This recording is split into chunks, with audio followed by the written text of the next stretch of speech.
Hello friends. आज हम प्राचीन भारत के इतिहास के बारे में पढ़ेंगे।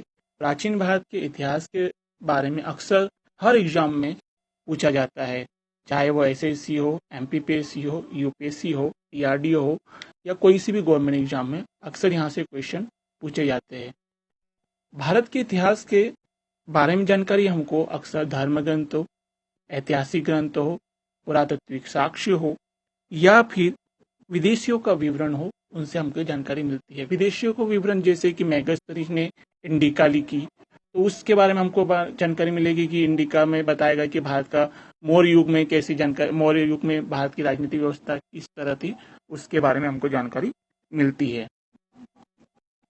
धर्म ग्रंथों की बात जहाँ तक की जाए तो धर्म ग्रंथों में सबसे प्राचीन धर्म ग्रंथ जो है हमारा वेद है। सबसे प्राचीन धर्म ग्रंथ कौन सा? वेद है। वेदों का संकलन करने का काम कृष्णद्वैपायन वेदव्यास जी ने वेदों को संकलन किया था।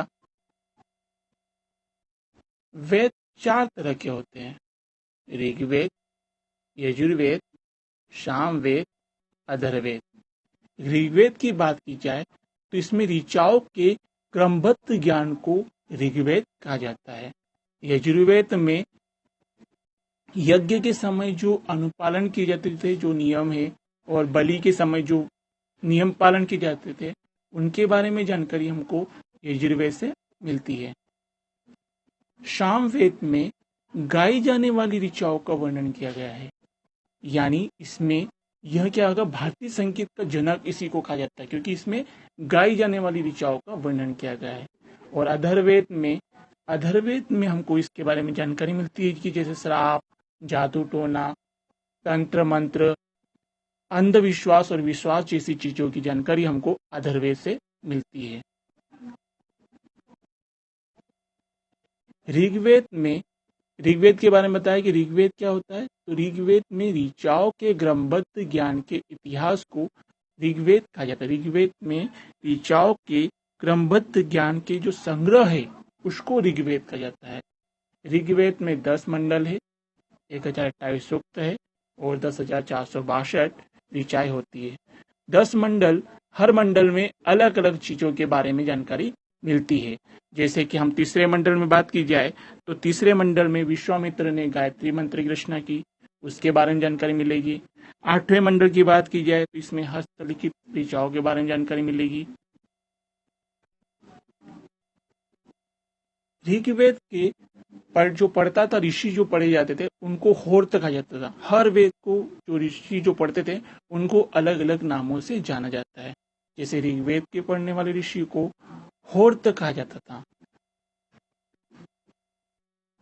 ऋग्वेद के तीसरे मंडल में गायत्री मंत्र के बारे में जानकारी मिलती है। इसके रचनाकार विश्वामित्र है। विश्वामित्र ने गायत्री मंत्र की रचना की थी। गायत्री मंत्र जो है सूर्य देवता की पुत्री सावित्री जो है उसको समर्पित किया गया है। इसी के 8वें मंडल में हस्तलिखित रचनाओं के बारे में जानकारी मिलेगी 8वें मंडल से। और इसी को हस्तलिखित जो रचनाएं होती थी उसको खिल कहा जाता था। खिल, जो हस्तलिखित जो रचनाएं होती थी उसको खिल कहा जाता था। ऋग्वेद के 10वें मंडल में पुरुष सूक्त का वर्णन किया गया है। ऋग्वेद के 10वें मंडल में पुरुष सूक्त का वर्णन किया गया है। इसी पुरुष सूक्त में 4 वर्ण वाले होते थे उस समय, जो व्यवस्था होती थी, जैसे ब्राह्मण, क्षत्रिय, वैश्य और शूद्र, उसके बारे में जानकारी हमको पुरुष सूक्त से मिलती है। वामन अवतार के बारे में जानकारी हमको ऋग्वेद से ही मिलती है। ऋग्वेद से ही हमको वामन अवतार के बारे में भी जानकारी मिलती है। ऋग्वेद क्या था, तो ऋग्वेद से हमको प्राचीन भारत में जो आर्य जो थे उनके इतिहास के बारे में जानकारी दिलाता है। ऋग्वेद क्या होता था, जो प्राचीन भारत के जो इतिहास किस तरह था, वहाँ का राजनीतिक जीवन किस तरह था, उसके बारे में जानकारी मिलती है। वहीं शतपथ ब्राह्मण भी इतिहास के बारे में जानकारी दिलाता है। तो ऋग्वेद के बाद अगर प्राचीन भारत के बारे में इतिहास की जानकारी देने वाला कोई धर्म ग्रंथ है तो शतपथ ब्राह्मण से भी हमको प्राचीन भारत के इतिहास के बारे में जानकारी मिलती है। यजुर्वेद जो है, यजुर्वेद में मंत्रों तथा बलि के समय जो पालन किए जाते थे, जो नियम है, उनके बारे में वर्णन मिलता है।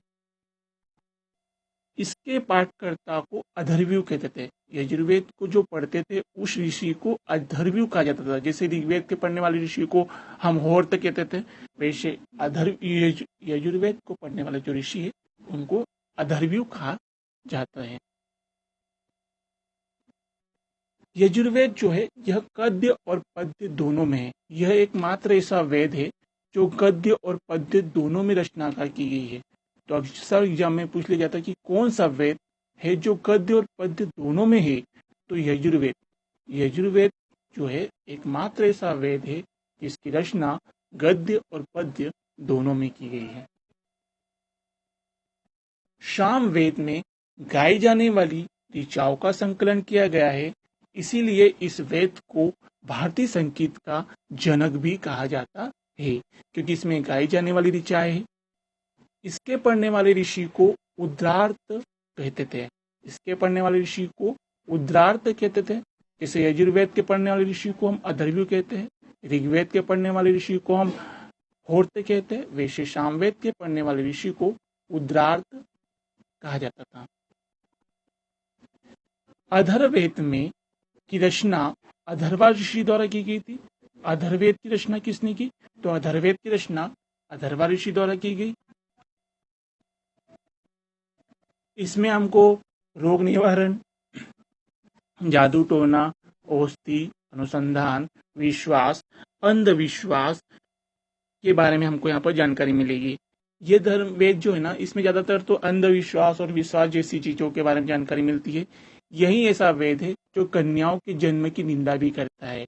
यानी ऐसा पूछ लिया जाता है कि कौन सा वेद जो है जो पुरुष प्रधान समाज के बारे में ज्यादा वर्णन करता है, तो अधर्वेद। अधर्वेद जो कहता है कि भाई कन्याएं जो होती है ना, वो उनके जन्म की निंदा करता है कि कन्या का जन्म होना एक तरीके से पाप है, और पुरुष का जन्म होता है आपके घर में तो वो आपने और अच्छा होगा। तो यहाँ पर पुरुष प्रधान समाज के बारे में अधर्वेद बताता है।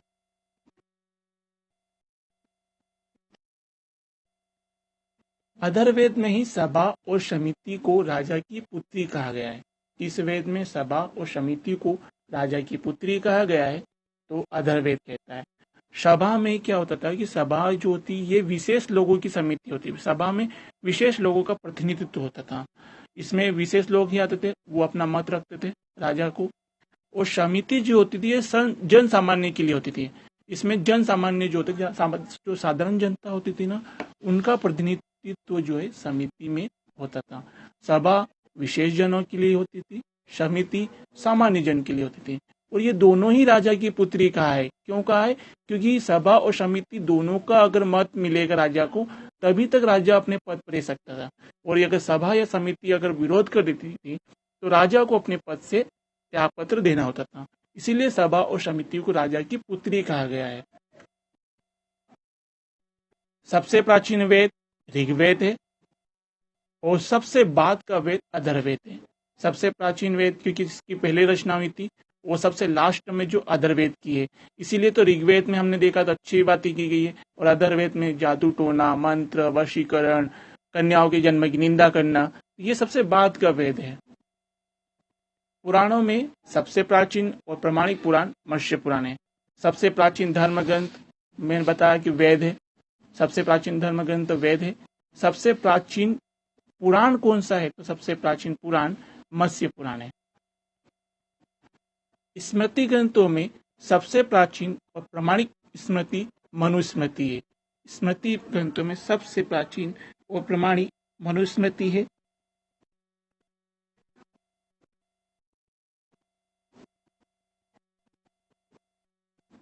जिसको कौटिल्य के रूप में या चाणक्य के रूप में जाना जाता है। इन्हीं की पुस्तक का नाम है अर्थशास्त्र।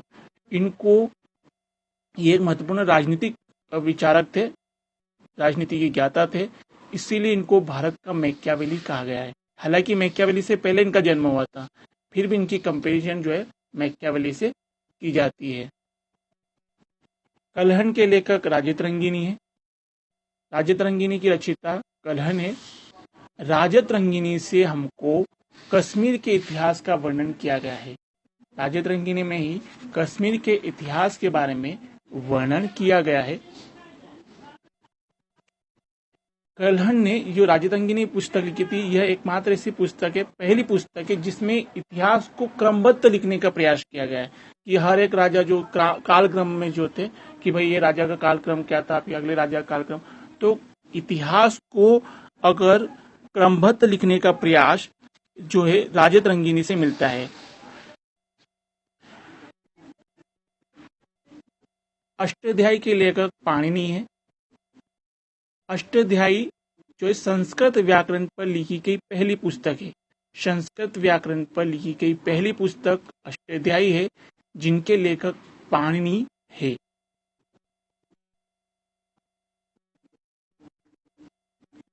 स्त्री की सबसे गिरी हुई स्थिति मैत्रेयी संहिता से प्राप्त होती है। मैत्रेयी संहिता में स्त्री को शराब, जुआ की भांति पुरुष की तीसरा मुख्य दोष बताया गया है। इसीलिए तो जैसे हमने अधर्वेद में बताया था, अधर्वेद क्या कन्याओं के जन्म की निंदा करता है, वैसे ही मैत्रेयी संहिता क्या बताता है कि स्त्री जो है पुरुष के लिए मुख्य दोष है। जैसे शराब होती है, जुआ होता है, वैसे ही पुरुष का तीसरा दोष है स्त्री। तो मैत्रेयी संहिता से स्त्री को पुरुष की मतलब एक मुख्य दोष की तरफ बताया गया है। जातक में बुद्ध की पूर्व जन्म की कहानियों का वर्णन किया गया है। जातक में बुद्ध के पूर्व जन्म की कहानियों का वर्णन मिलेगा। वही जैन साहित्य को आगम कहा जाता था। जैन साहित्य को आगम कहा जाता था। जैन के बारे में जैन धर्म के इतिहास के बारे में जानकारी हमको कल्पसूत्र से मिलती है। जैन धर्म के संस्थापक कौन थे? तो जैन धर्म के संस्थापक ऋषभदेव है। जैन धर्म के 23वें तीर्थंकर पार्श्वनाथ थे। वहीं 24वें तीर्थंकर महावीर स्वामी है। भारत में होने वाले यवन आक्रमण का उल्लेख गार्गी संहिता से मिलता है। भारत में होने वाले जो यवन आक्रमण है, यवनों के आक्रमण की जानकारी हमको गार्गी संहिता से मिली गई है। गार्गी संहिता कोई ऐतिहासिक पुस्तक नहीं थी। ये जो है यह पुस्तक जो है एक ज्योतिष ग्रंथ है। ज्योतिष के बारे में इसमें जानकारी मिलती है, फिर भी इसमें यवन आक्रमण के बारे में जानकारी मिलती है। तो गार्गी संहिता किस तरह की पुस्तक है? तो ज्योतिष ग्रंथ है। फिर भी इसमें किस आक्रमण के बारे में जानकारी मिलती है? तो यवनों के आक्रमण के बारे में जानकारी हमको गार्गी संहिता से मिलती है। बोगास कोई अभिलेख को एशिया माइनर के नाम से भी जाना जाता है। अक्सर एग्जाम में पूछ लिया जाता है कि किस अभिलेख को एशिया माइनर के नाम से जाना जाता है। तो बोगास कोई अभिलेख को एशिया माइनर के नाम से जाना जाता है। इसी अभिलेख में इंद्र, वरुण और नाशत्य के बारे में विवरण मिलता है। मध्य भारत में भागवत धर्म विकसित होने का प्रमाण हमको यवन राजदूत के हेलियोडोरस के वैश्यनगर के गरुड़ स्तंभ से मिलती है। गरुड़ स्तंभ लेख से हमको मध्य भारत में भागवत धर्म के विकास होने का प्रमाण मिलता है। वैश्यनगर जो है मध्य प्रदेश के विदिशा जिले में है। विदिशा जिले में वैश्यनगर है और यहीं से हमको मध्य भारत में भागवत धर्म के विकास होने का प्रमाण मिलता है। सर्वप्रथम दुर्भिक्ष की जानकारी देने वाला अभिलेख सोहागोरा अभिलेख है। यहाँ से हमको दुर्भिक्ष की जानकारी मिलती है। सर्वप्रथम भारत पर हुण आक्रमण की जानकारी हमको भित्री स्तंभ लेख से मिलती है। हुण आक्रमण की जानकारी हमको भित्री स्तंभ लेख से मिलती है। भित्री स्तंभ लेख बताता है कि हुणों का आक्रमण हमारे भारत पर किस हुआ था, उसके बारे में हमको भित्री स्तंभ लेख से मिलती है। वहीं यवन आक्रमण की जानकारी हमको गार्गी संहिता से मिलती है। गार्गी संहिता से हमको यवन आक्रमण के बारे में जानकारी मिलती है।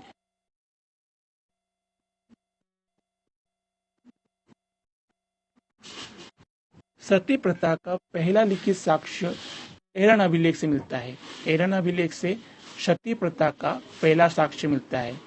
एरन अभिलेख जो है गुप्त युग में, गुप्त काल में जो भानुगुप्त थे, उन्होंने एरन अभिलेख लिखवाया था, जिसमें भोजराज था उसकी पत्नी के सती होने का पहला प्रमाण मिलता है। याद रखना, वैदिक काल में इस तरह की कोई प्रथा नहीं थी कि पति के मृत्यु होने पर सती होने का प्रमाण। ये हमको गुप्त काल मिलता है, जो भोजराज की पत्नी ने सती हुई थी। और यह एरन अभिलेख किसने लिखवाया था? तो एरन अभिलेख जो है भानुगुप्त ने लिखवाया था। रेशम बुनकरों की जानकारी मंदसौर अभिलेख से मिलती है। रेशम बुनकरों की जानकारी कौन सा अभिलेख देता है? तो मंदसौर अभिलेख देता है। मंदसौर अभिलेख को दसपुर अभिलेख भी कहा जाता है। प्राचीनतम सिक्कों को आहत कहा जाता है और इसी को साहित्य में काशार्पण कहा गया है। काशार्पण किसको कहा गया है? प्राचीनतम सिक्कों को, और इनको आहत कहा जाता था। इसी को प्राचीन साहित्य में देखा जाए, इसी को साहित्य में काशार्पण कहा गया है। सबसे पहले भारत के संबंध जो है विदेशों से भी हमारे संबंध थे। जैसे कि हमको अगर सिंधु सभ्यता में बात की जाए तो मेसोपोटामिया से हमारे संबंध थे। इसका उल्लेख हमको मेसोपोटामिया में जो सिंधु सभ्यता है उसको मेलुहा शब्द का प्रयोग किया गया, और मेलुहा का संबंध किससे मिलता है? सिंधु सभ्यता से मिलता है। सिंधु सभ्यता को उन्होंने मेलुहा शब्द बोला है।